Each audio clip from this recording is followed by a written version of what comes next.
Oui, bienvenue à Parole autochtone. Ici, c'est Mélissa Mollin-Dupuis qui, comme vous, profite du solstice. Et je pense que le solstice est arrivé en feu cette année. La chaleur, la beauté et le goût de célébrer. On a envie d'être en vacances. Et le 21 juin, la journée du solstice, c'est aussi la journée des peuples autochtones. Donc, aujourd'hui, de quoi je vais vous parler? Du 21 juin, journée de célébration. Vous comprendrez que quand j'étais jeune, moi, les célébrations commençaient le 24 juin, le 1er juillet, donc on pouvait des fois inclure les communautés autochtones dans les célébrations, mais rien qui était spécifique à nous autres. Et depuis, on a le 21 juin. Le 21 juin pour célébrer, et bien sûr, la journée de la réconciliation au mois de septembre pour pouvoir se commémorer des pensionnats, ce qui s'y est produit, et justement, essayer d'effacer les impacts de ces pensionnats-là sur les communautés. Et une des meilleures manières de le faire, c'est justement, 21 juin, d'être ensemble, de se rassembler et de célébrer. Mais, j'arrive toujours avec un mais, cette semaine, on a vu à Espace Autochtone, il y a un article qui est passé qui parlait justement d'un enjeu qui se passe à Sherbrooke, à la ville de Sherbrooke.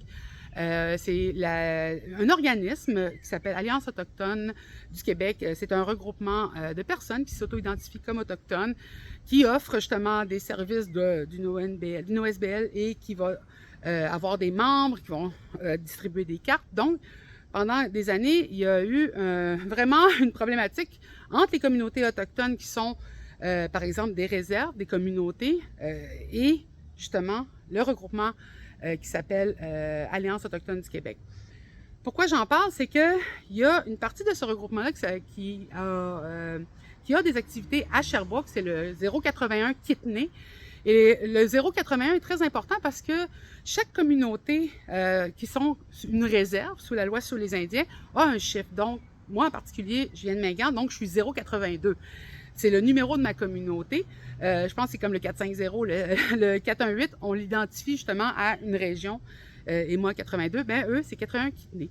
Ils font partie du regroupement de l'Alliance du Québec, mais l'Alliance autochtone du Québec, mais pourquoi on en parle présentement, c'est que Sherbrooke a pris une décision par rapport aux célébrations que le regroupement de l'Alliance faisait, était d'interdire justement l'accès à des parcs ou à des locaux qui auraient pu servir à célébrer le 21 juin, une célébration qu'ils ont organisée, qui d'ailleurs a vraiment beaucoup d'ampleur puisque c'est la ville de Sherbrooke et on voit sur les affiches le logo du Canada, gouvernement du Canada. Donc, on a un sentiment d'approbation, d'officialité. Justement, le Canada reconnaît ce regroupement-là. Donc, c'est vraiment un événement autochtone par une communauté autochtone. Et là, c'est là où l'événement et la chose devient politique. Donc, premièrement, il y a des rencontres qui se sont faites. On a parlé de racisme, de discrimination, de citoyens de seconde zone, parce que la ville de Sherbrooke, elle refusait d'offrir accessibilité à ces lieux.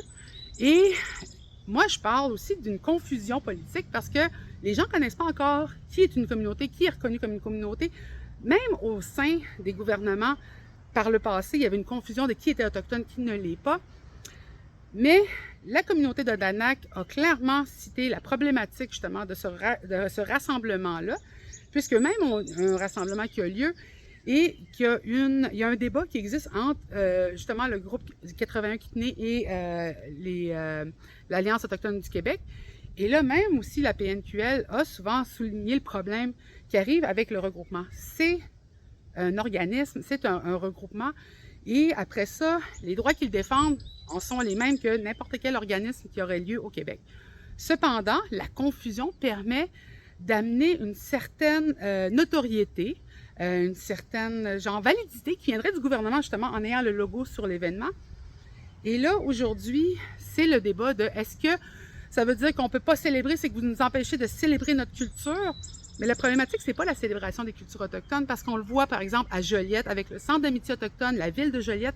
Il y a une collaboration entre deux organismes, celui de la ville de Joliette et un regroupement qui est le regroupement des centres d'amitié autochtones à travers le Centre d'amitié autochtone de la Naudière, qui n'est pas une réserve, qui n'a pas de numéro au préalable et qui représente plusieurs nations en même temps qui sont à Joliette. Donc, ce regroupement est reconnu par justement les organismes autochtones, par le politique autochtone, par les communautés autochtones justement, dont certains des membres font partie de la clientèle, et la ville de Joliette. Donc, il y a une collaboration. Et beaucoup d'organismes allochtones vont célébrer aussi, justement, le 21 juin. la question qui se pose présentement et dont on va débattre, c'est certain, dans les futures années, c'est est-ce que par le passé, parce qu'il y avait confusion ou parce qu'il y avait une autoproclamation et qu'on a laissé place à cet événement-là, qu'on va continuer et que ça a donné une validité à l'organisme. Donc, c'est ça que dans l'organisme, ils vont chercher, c'est d'avoir une validité sur leur autoproclamation en tant qu'Autochtones. Et si les communautés autochtones disent non, c'est pas vrai, c'est de la fraude, c'est de la fausse représentation, est-ce que la voix des communautés va être entendue ou est-ce qu'on va les ignorer et dire, écoute, eux autres, ils font une célébration, c'est pas bien, bien grave. Sauf qu'en faisant cette célébration-là, c'est comme créer un droit en tant qu'Autochtone de célébrer, d'exister, de danser, de chanter, parce qu'on le sait, nos droits de danse et de chant ont été par le passé mis en question. Donc, de pouvoir exister sur un terrain, danser, chanter, ça devient une proclamation politique.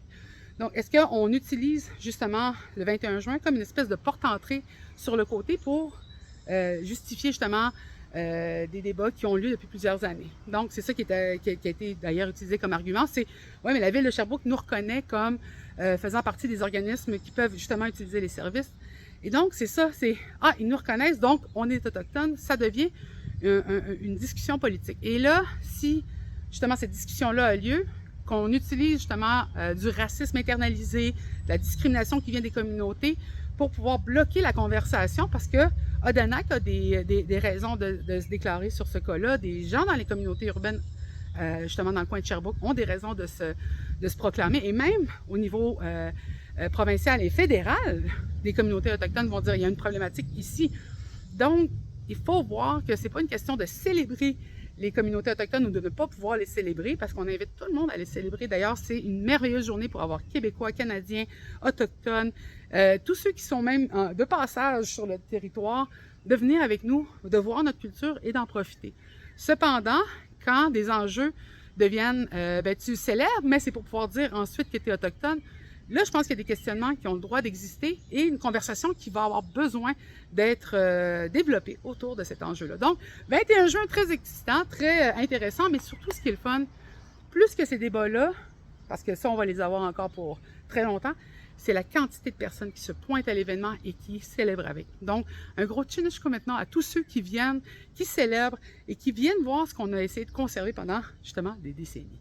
Alors, je vous souhaite une belle semaine et n'hésitez pas à nous envoyer des questions. N'hésitez pas non plus à laisser des commentaires. On en a besoin pour avoir cette discussion-là.